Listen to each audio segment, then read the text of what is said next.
성경에 나오는 이야기 중에 정말 가장 강렬하고 어떻게 보면 좀 충격적이기까지 한 이야기가 하나 있습니다. 바로 호세아 선지자의 삶인데요. 오늘 이 시간을 통해 그의 이야기를 한번 깊이 들여다보려고 합니다. 이건 단순히 한 사람의 기구한 인생사가 아니고요.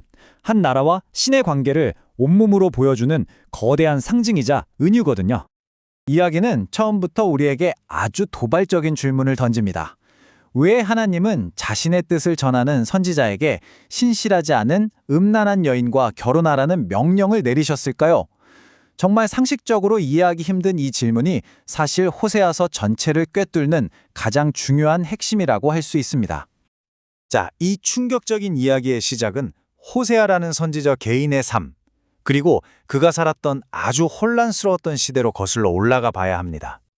호세아의 예언이 왜 그렇게 더 극적으로 다가오냐면요. 바로 그가 활동했던 시대적 배경 때문입니다.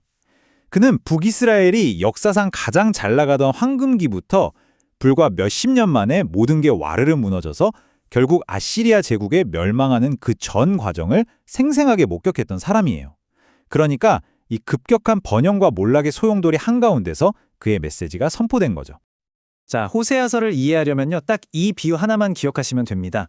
호세아의 이 비극적인 결혼 생활 전체가 하나님과 이스라엘의 관계를 보여주는 하나의 살아있는 연극이었던 셈이죠. 신실한 남편 호세아는 한결같이 언약을 지키시는 하나님을, 그리고 계속해서 남편을 배신하는 아내 고멜은 우상을 숭배하며 하나님을 떠나버린 이스라엘 민족을 상징합니다.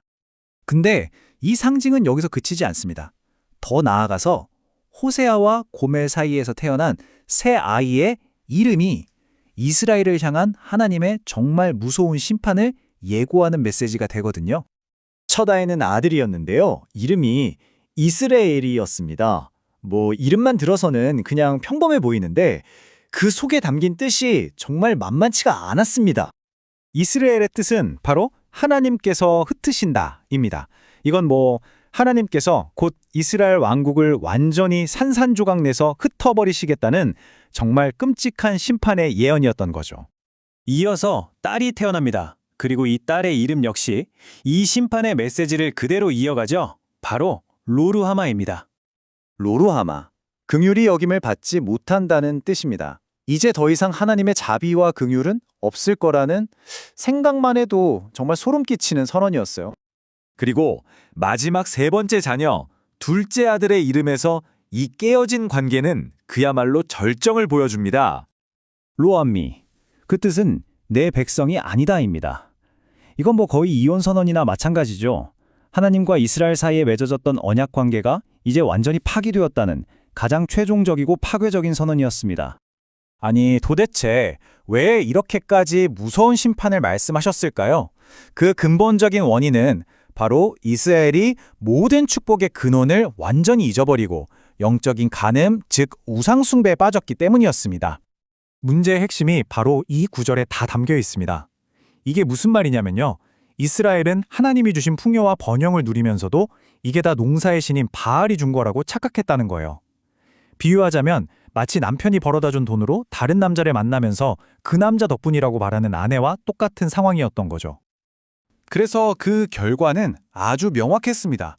하나님은 그들의 길을 막아서 우상에게 가지 못하게 하고 주셨던 모든 축복을 다시 걷어가시고 모든 기쁨과 축제의 시간을 끝내버리시겠다고 하셨죠.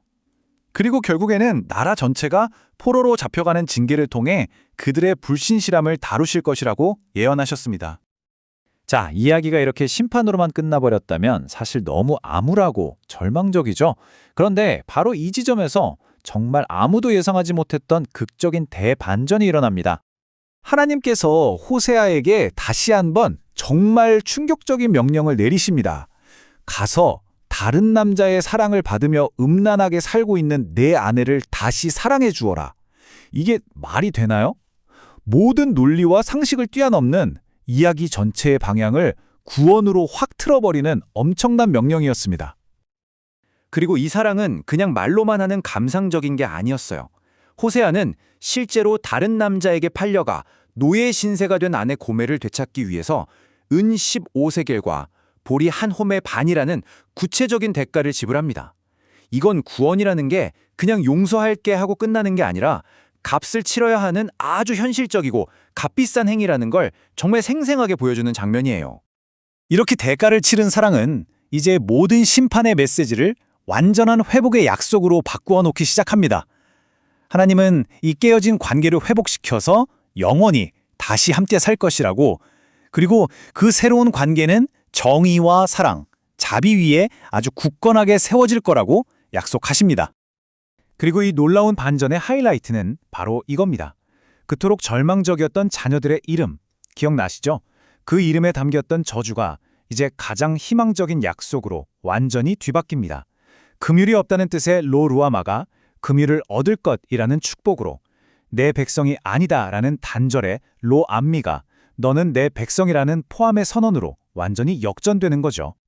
자, 그러면 수천 년 전에 있었던 이 고대의 이야기가 오늘을 살아가는 우리와 도대체 무슨 상관이 있을까요? 호세아의 메시지는 사실 고대 이스라엘을 넘어서 지금 우리 모두에게 말을 걸고 있습니다. 이게 정말 흥미로운 지점인데요. 신약 성경에 보면 사도 바울이 바로 이 호세아의 예언을 인용합니다. 그리고 이 약속이 단순히 고대 이스라엘 민족에게만 해당되는 게 아니라 하나님 밖에 있던 모든 사람들을 포함하는 더 큰 구원의 약속으로 성취되었다고 설명하거든요. 바알 숭배라고 하면 뭐 그냥 옛날 이야기 같잖아요. 근데 한번 곰곰이 생각해 보세요. 고대 사람들이 농사의 풍요와 물질적인 부, 그리고 쾌락을 얻기 위해 바알을 섬겼던 것처럼 오늘날 우리들은 어디에서 안정과 행복을 찾으려고 하나요? 어쩌면 우리에게는 돈, 성공, 쾌락 같은 것들이 현대판 바알일지도 모릅니다. 본질은 같다는 거죠. 그래서 호세아서는 우리에게 마지막으로 이런 질문을 던지는 것 같습니다. 이 모든 배신에도 불구하고 값을 치르고 다시 찾아오시는 이 무조건적인 사랑, 그 사랑의 진짜 대가는 과연 무엇일까요? 이 질문 앞에서 우리는 우리의 믿음과 삶의 가장 깊은 곳을 다시 한번 돌아보게 됩니다.